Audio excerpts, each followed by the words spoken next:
Hi, everybody, and welcome to Lootpress again. I'm Brandon Steele, here today with Kris Warner, candidate for Secretary of State. We have the election coming up May 14th, early voting starting May 1st. So this will be another in our series of just casual conversations with candidates for public office. I've known Kris for a number of years. He's worked in a number of different roles, past chair of the state Republican Party, and now running for Secretary of State. So, Kris, thanks for being on this show with me today. Thank you, Brandon. Well, and I'm glad to have you down here in Beckley, down in southern West Virginia, and talking about your candidacy for Secretary of State. The first question most people ask is, why are we running? Why are we running for Secretary of State? I've been involved in the Republican Party for 35 years. I started out as a county chairman up in Monongalia County. We challenged every ballot locally at the courthouse level for the first time in 90 years in Monongalia County when I was chairman there. I think the state party liked what they saw out of Monongalia County. I was elected as a state chairman there for 5 years. The average length of life of a state chairman is 18 months across the country. And then Republican National Committee man. And through all those offices, we recruited the most conservative candidates for the legislature. And we think set up the foundation for the legislature you serve in right now is super majorities, every statewide office except Joe Manchin. Will retire him in November. All of our federal offices are Republican now. So it's those values, those conservative values over the last 35 years that has brought me to this point where elections and election integrity and security are extremely important, and that's what I'm fighting for in this statewide office run right now. So talking about election integrity, that's been a big topic when it comes to the Secretary of State's office. That's our chief election official in the state of West Virginia.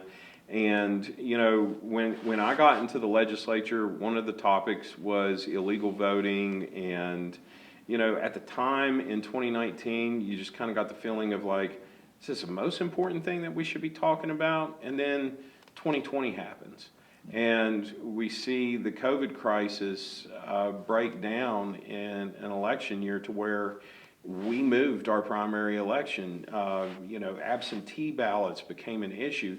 Things that had never been an issue before suddenly came to the forefront.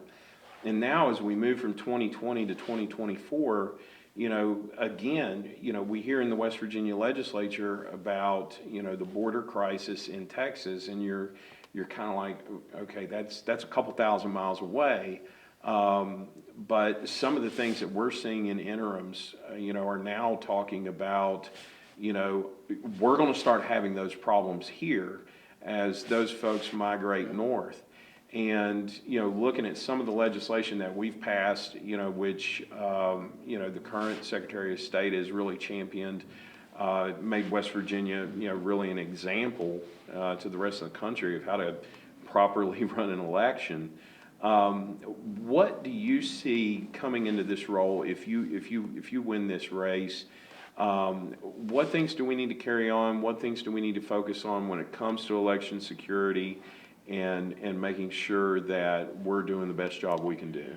Brandon, the first thing that I would mention is there's a real clear choice in this race, and one of my opponents, Doug Scaff, was the sole sponsor of same-day voter registration. So if you talk about illegals coming across the border and as they spread throughout the country, that's what I've heard across 55 counties that is of great concern to our residents of West Virginia, is that these illegals, if there's same-day voter registration, that's of great concern to them.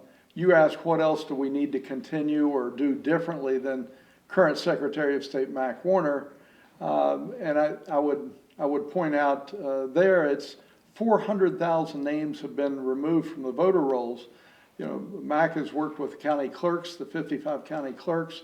They have an excellent relationship, and they've removed voters that have died, those that have moved out of state, convicted felons, Well, we're going to continue to have convicted felons, people dying and moving out of state. So those 400,000 names are great that have been removed. That's 400,000 opportunities for voter fraud or abuse, if you will. We've got to make sure that that continues. We can't rest on our laurels as it relates. The other thing that I've heard across the state is people do not like drop boxes. They want to make sure that never happens here in West Virginia, and they don't want our voting machines tied to the internet. So those are top priorities to watch as it relates to the Secretary of State's office as the Chief Elections Officer. You know, that was one of the things I was going to ask about, because I've been reading a lot about it and I've been getting questions about it myself, is the federal government's plans to install drop boxes across the country. And, you know, you think back to that 2020 election and some of the accusations that came out of that, and you can see how a drop box situation can be problematic. Yeah. We saw that in Michigan with those that device, you know, was an issue. You know, at that, we saw that in Georgia, and you know, I've told folks, it's like, hey, we don't have plans here in West Virginia to do that, but is there a way for us to combat the federal government from forcing that on us? You need election integrity and election security, the way I look at it, it's a moving target. And for example, just last week, the Biden White House sent out a directive to all secretaries of state that they were going to start accepting from federal agents in our federal prisons voter registration forms and the request for absentee ballots. Well, the Constitution makes it very clear that the time, place, and manner of our elections are left to the states. That's you, the state legislature. That's not the governor. It's not the Secretary of State. You know, in Pennsylvania, in the 2020 election, the Secretary of State in Pennsylvania decided the election wasn't over on election day. They were going to continue accepting ballots not 1, 2, but 3 days after the election. And when they got the votes that they needed, that's when the election was over. That's like a football game.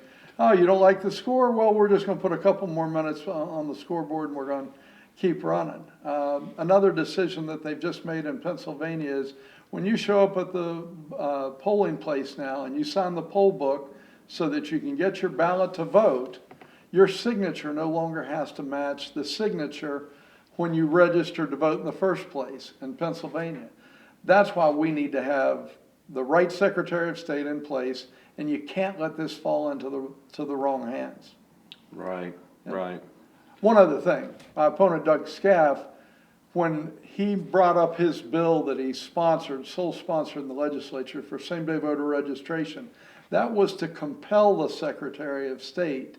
That wasn't a matter of bringing this issue to the legislature or to the people for a vote on same-day voter registration. He was compelling the Secretary of State to provide same-day voter registration. Thank God that didn't take hold. Thank God you all did what you did and stopped that dead in its tracks. But if he's the Secretary of State, I think he could probably compel himself to allow same-day voter registration. We can't have that. I would agree. I would agree with that. You know, same-day voter registration, as we've seen across the country, has led to widespread allegations of fraud. You know, and I saw an interesting map. I like looking at. There's a part of Reddit that has different maps that will show you different things, and one of them I saw this morning was a map of the United States and the status of felons and their ability to vote throughout the United States. And West Virginia, along with the vast majority of other states, is you don't get a vote until you complete your sentence, you know, and that includes parole. Right. And, you know, we had this debate, actually, I believe in this session, you know, it came up as to, you know, some of these groups, like the ACLU, wanting felons in prison to be able to vote. And I'm like, no, absolutely not. I mean, they've lost certain fundamental rights while they have broken the law to the point that they've got themselves in prison for longer than a year, or got themselves at least incarcerated in some capacity, whether that be on probation or home confinement or some other form of alternative sentencing. it's kind of dangerous to me. I mean, just as a logical human, a person that has violated the laws of the government having the capacity to change that government to suit themselves. And I think that's really the core of the question we're asking here is, we want citizens, good citizens in West Virginia that are legally supposed to be here and are contributing to our society, not detracting from it, as being the ones to vote. And I was a little alarmed that we were even debating that in the legislature this year. Well, the current Secretary of State, Mike Warner, has been called in front of Congress 4 times to talk about election security and election integrity. And that's one of the issues that has come up. I'm glad our legislature is standing true with the conservative people of West Virginia and are representing them the way that they are. But we can't let that take hold in West Virginia. There's too much at stake. And again, safe, secure, fair, and honest elections is what I will focus on as the Secretary of State. Obviously, I've talked to Doug Scaff, and I've known Doug a long time. And one of the questions that I asked him about was his past party affiliation, and gave him an opportunity to explain that. And you've already said, where you started with the Monongalia County, Republican Executive Committee, which at the time when you were doing that, it had to be you and 2 or 3 friends. Not many. Not many. So talk to me, a little bit about where you see West Virginia right now, because with the efforts made by the current Secretary of State to remove 400,000 ineligible names from the voter rolls, and seeing the registration changes throughout the state. Raleigh County now is predominantly registered Republican. When I grew up, I mean, you are sitting on Robert C. Byrd Drive right now. Where I grew up was Nick Rahal and Robert C. Byrd. And I mean, my own mom worked for Hewlett Smith, a former governor. Right. And, you look at those changes, and I remember, Nick is still around, but I remember, talking to Hewlett, and I can't see Hewlett being a Democrat today. And some people might disagree with me on that.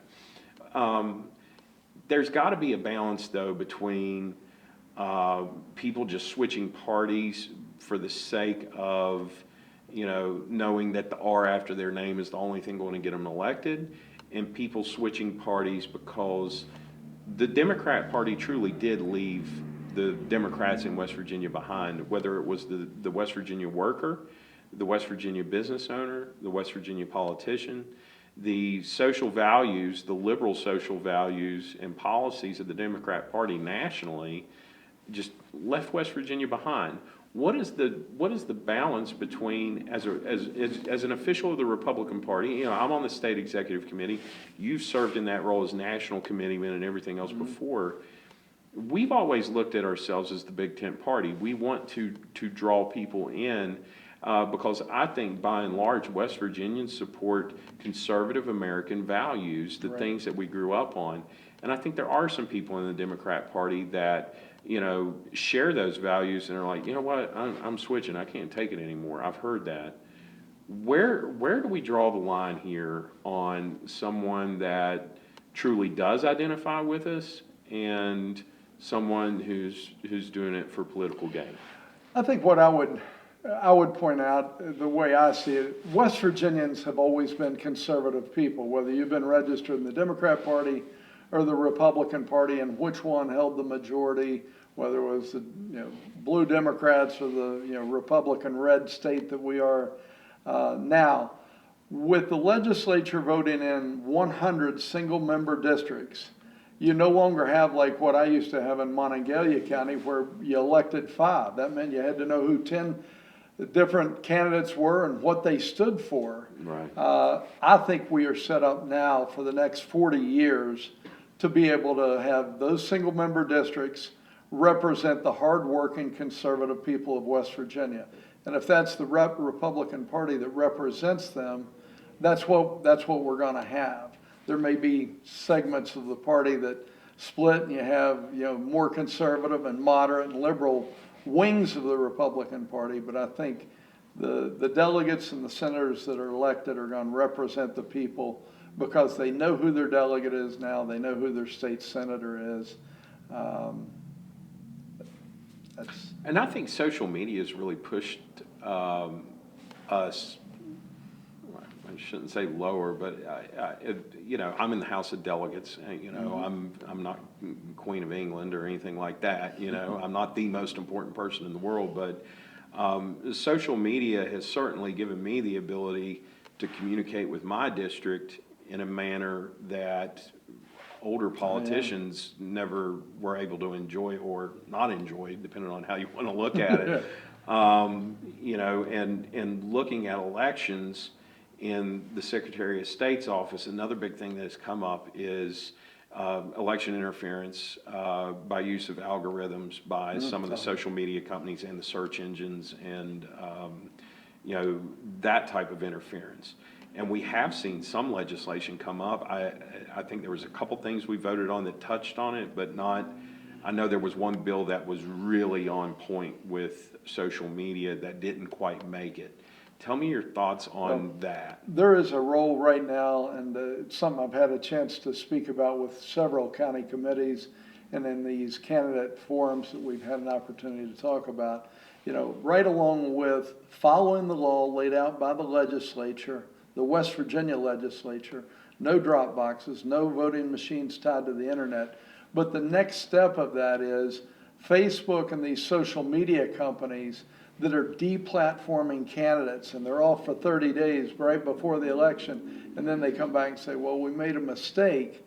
Or if you say something about President Trump or MAGA Republicans, your posts are being throttled.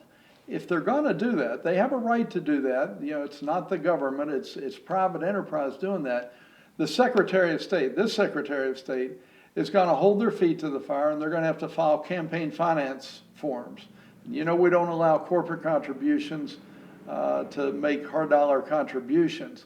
We're going to hold their feet to the fire, and I realize we're going to end up in court, but it's time that happened. This is not fair. It's not right to favor one party over another or one candidate over another, but that's a role for the Secretary of State to lead that and then to bring in other states as we can prove what is going on. We might not know the mechanics of the algorithms and what they're doing, but I can tell you when I post a picture of my daughter in uniform in front of an American flag and over 500 people like that, and then I post a picture with President Trump and it's throttled at 5 likes, and he's as popular as he is in West Virginia, that's not right. And we need to bring fairness back to that process, and we can't let the social media companies, the big tech companies, provide their thumb on the scale to benefit the other side. If they do, they're going to have to file a campaign finance report, and they're going to be held to the same limits you and I are held to if we contribute to a campaign.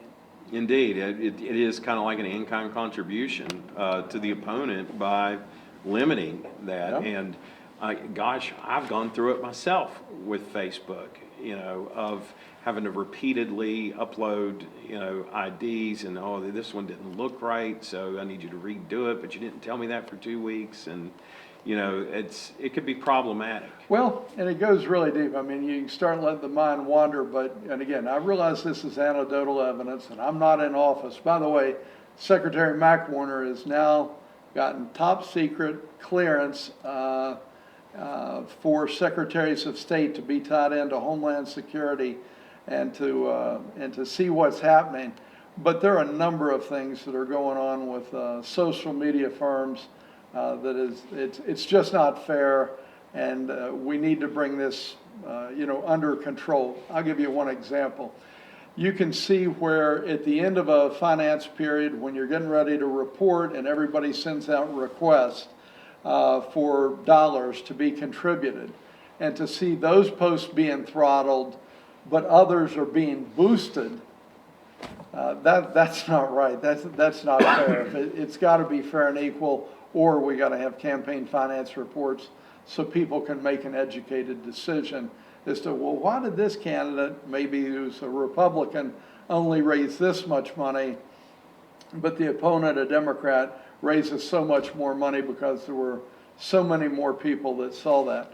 You know, another area as it relates to social media companies, they're now reminding you that it's early voting period or it's election day. Well, what if they're only reminding those people of a certain age group that might have a tendency to vote one way over the other? And, you know, when I first heard it, I thought, that sounds like conspiracy theory kind of thing. But it's going on, and we have to recognize that it's going on. We need to stay on top of that. This Secretary of State will do that. Absolutely. Well, we've talked quite a bit about the election process and the role the Secretary of State plays in that. One of the things a lot of people don't realize is that's probably 25% of the job. You know, most of it is business registration, business incubation, you know, business support. And we have done great with that under the current Secretary of State. During my time in the legislature, I've had the opportunity to vote on and even sponsor some bills that, you know, one-stop shop is something that is going fantastic. As an attorney, I could tell you when I sit down with a new client who's wanting to open up a business and, you know, we're doing an LLC, putting together an operating agreement and doing all of our filings with the Secretary of State, it is literally less than a 1-hour meeting. And as someone who's probably had to hire counsel before, you know how valuable that is. But I find that, you know, working through what we have right now, I'm sure everything can always be improved. Yeah. But from when I started being a lawyer, you know, back in Natalie Tennett's days to now, when I sit down with a new business owner and go through that, it's a much shorter process. Talk to me a little bit about business growth and maintaining that efficiency level that we've had that experience over the last few years with. Well, and again, how far Secretary of State Mac Warner has brought things, I've been impressed with that since the Natalie Tennant days. But I think there is growth, and as I've talked to the employees in the Secretary of State's office and talked to the Secretary of State, I want to propose one idea. But first I want to go back to what you were talking about, the percentage of workers in the Secretary of State's office that focus on elections is only 6. There are 51 employees in the Secretary of State's office right now. So if you take the handful out for administrative assistance, the other 40 are focused on business registration. Something that I think that can be done to build upon the foundation that MAC has laid with Business One Stop is taking those workers, not hiring any additional workers. I'm a conservative. We don't need to hire any more government workers in the Secretary of State's office. Train them. I want to open the Office of Entrepreneurship within the Business One Stop, using the same employees, but to be able to help small businesses. As EDA director for the state of West Virginia at the Economic Development Authority, we focus on larger businesses, the Nucors, the Berkshire Hathaways, the CMC Metals, but there are entrepreneurs that need help. They need access to government contracts. They need to have red tape removed. They need to have services streamlined just for entrepreneurs. Think of these workers in the Secretary of State's one-stop office to be focused on the entrepreneur and helping them be a liaison, quite frankly. And it can be done without hiring any additional workers. And that's something I intend to do as Secretary of State, is to focus on in-state businesses that are already here or starting up that need assistance. Absolutely. You brought up something that's been near and dear to my heart. I'm often quoted as saying, and I say it all the time, you know, what you guys started that really culminated in 2014, with the changeover in the legislature. And then, those first couple years, I compare it to the Olympic sport of curling. I love that winter sport where, you're pushing that big puck, down the ice. And, you know, folks like you that led up to the 2014 made that big push. And, you know, the speaker and I and different delegates and senators talk about that. And there's always an impetus on us to make a big splash or to do a big thing. And now I look at our role 10 years later of in that curling match, it's not so much that we need to keep pushing the puck. We more or less need to be those two people in front sweeping, getting that puck to land exactly where it needs to land, and fine-tuning the good policy that got laid out 10 years ago and build upon that. So, you know, I look at that and I often tell folks, it's like, nobody's aborting your baby in West Virginia. Nobody's taking your gun. You know, God's still in our hearts and on our minds, and nobody's taking that away from us. The big things that we've got to focus on right now is economic development and a good tax environment. And when we look at economic development, you've actually held several different roles, whether it be with the federal government or with the state government, when it comes to economic development. Can you talk about those roles a little bit and some of the work that you've done there? Yeah, as Rural Development Director, I was appointed by President Trump. There are 3 agencies within USDA that make up the rural development mission area. You have rural housing, then you have the rural utility services, it's the second agency, and then rural business services that make up the third agency. There are 29 agencies that make up USDA overall, but those are the 3 that focus on rural development. What was probably most rewarding, I mean, in addition to bringing water and wastewater, just to give you an idea, in 2020, we attracted $477 million that were federal dollars from the federal government with projects here in West Virginia. We brought water and wastewater services to 28,000 people that didn't have it. Didn't have running water, didn't have wastewater. In that process, we created 460 full-time jobs. When I say we, it's private enterprise that creates the jobs. We just helped provide the funding that made that happen. Now, as West Virginia Economic Development Authority Executive Director, we lend money. You know, USDA Rural Development was loans at low interest rates and grant money, but now it's all loans that are to be repaid. We're very proud of the record we have since 1962. We have a default rate of less than 2%. So the taxpayers' dollars are being lent out, jobs are being created, and that's the difference in between us and a bank. We lend money to help create jobs, and then we make sure that it gets paid back. And that's happening. There's been great success. We've all heard of all the large companies that have come to West Virginia located here due to the money that you and others in the legislature provided, but we're making sure that those are good, solid loans that'll be repaid back so that we can have a revolving loan fund that continues making loans. And hopefully the legislature never has to hear again from the Economic Development Authority that those dollars, now that you all have made the hard decisions to make sure that there were appropriations available, that should perpetuate forever.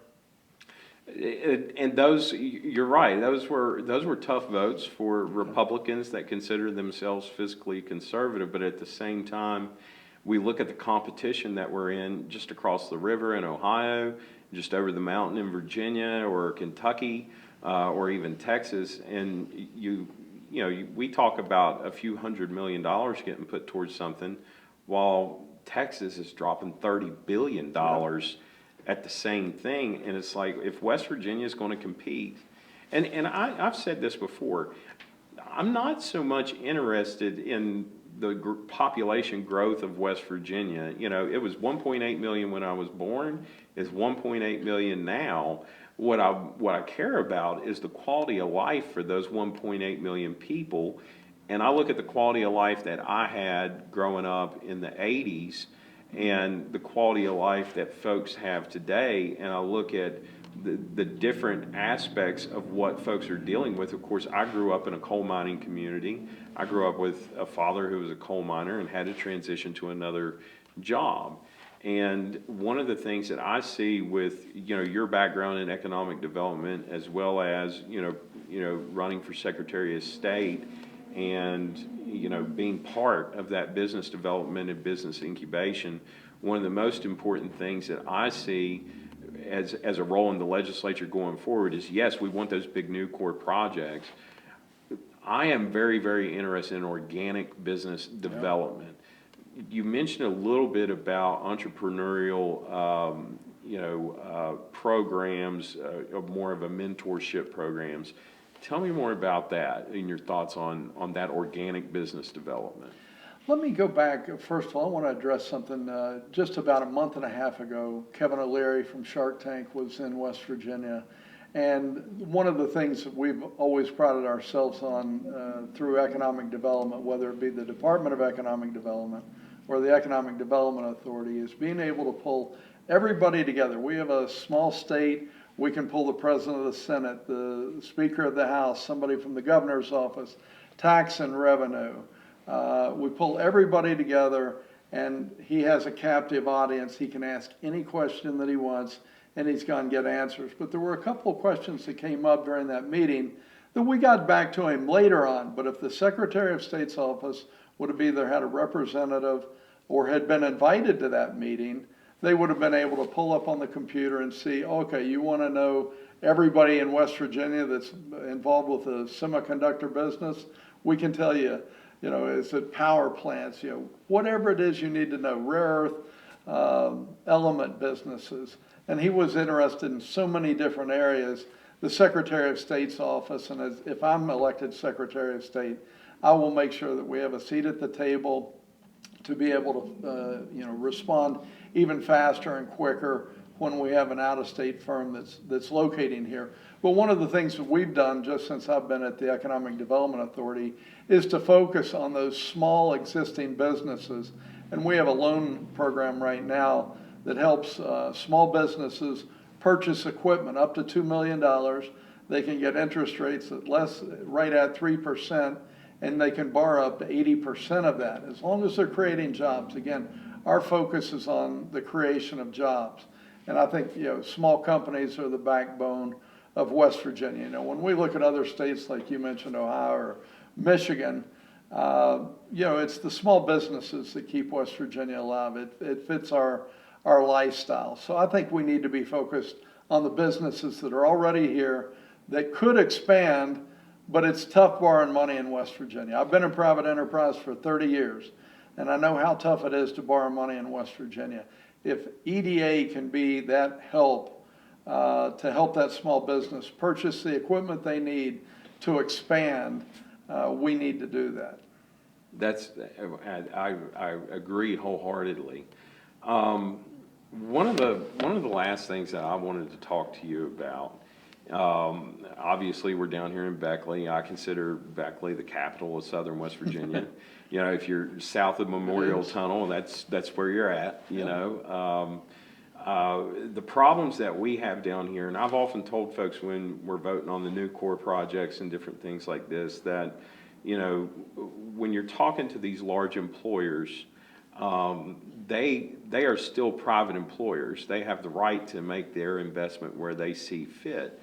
And, West Virginia doesn't, or I should say Southern West Virginia, doesn't have a navigable Ohio River or a Canal River where we can ship things large scale, by water, throughout the rest of the country. Our rivers are recreational and some of the best recreation in the world. At the same time, when I look at Southern West Virginia, we talk about tourism a whole lot. Tourism alone isn't going to revitalize the economies of McDowell County and Mingo County and parts of Wyoming and even Raleigh County. Parts of my own district, like Rodell at one point in time had a movie theater, supermarket, everything else. And you drive down there now and there's a little over 200 residents. All those buildings are gone. It looks as though something went through 25 years ago and just ripped it all out. And does the Secretary of State come in and make investments in certain places? Absolutely not. But in your role of business incubation and business development and in supporting that small business owner, what opportunities do you see for Southern West Virginia that, going forward into the next 10, 15 years, that you feel like in the position you're seeking, you can help with that is specific to down here in Southern West Virginia? I've got to tell you, and it doesn't matter whether you're a House of Delegate, member, a state senator, a secretary of state, or governor, you have a responsibility to use your position to do what you need to do to help the people of your state. And when you talk about, Southern West Virginia, I know one area at the EDA that we're focused on is your airport and the good things that are happening there. I think you're poised for growth. I think great things are going to come out of that as additional companies locate there and do what we know can be done to provide access to Southern West Virginia. One of the other things where you've talked about coal mining communities that just look like, they've been wiped out or a bomb has gone off. Rare earth minerals, the amount of interest right now that we're seeing in rare earth minerals and what can be provided. Everybody that's got a cell phone, there are components of that need to be provided, and we're finding that in, coal heaps, ash heaps, if you will, deposits have been left over from coal mining, and I think that's just another area that we're going to see developed. The production of power. You can see what's happening over on the Ohio River right now with the Pleasance Power Station and the production of hydrogen. I think we're going to see big news on the Ohio River soon. But I think there are lots of opportunities. Again, we're a hard scrabble bunch in Southern West Virginia. We're going to land on our feet. We're going to do well. We've just got to stick at it. And again, remember, the Democrat Party had 80 years of one-party rule, and it's going to take a little bit of time. You guys are doing a great job in the legislature. I commend you for what you're doing.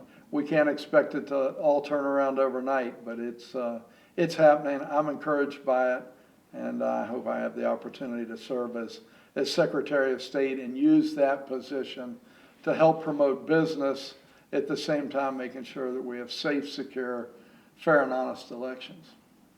Well, I completely 100% agree. I want to thank you for being here with me today and having this interview and getting to talk. And you've been somebody that I've known, getting into politics, 6 years ago. That I've really enjoyed getting to work with you and everything else. Before we leave, is there any one last thing that you feel, just to talk to the voters down here that you'd like to get across to them that maybe we haven't talked about?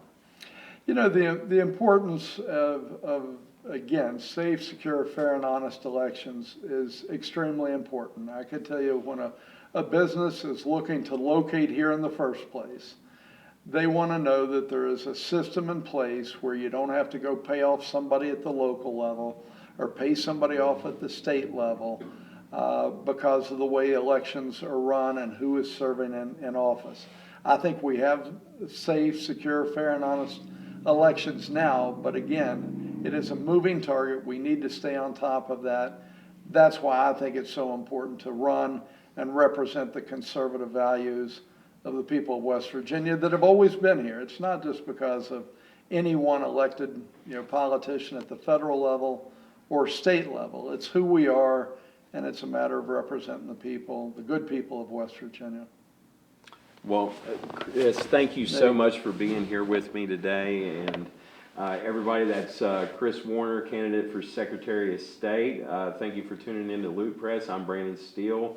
Make sure to like and subscribe, and we'll see you guys again later.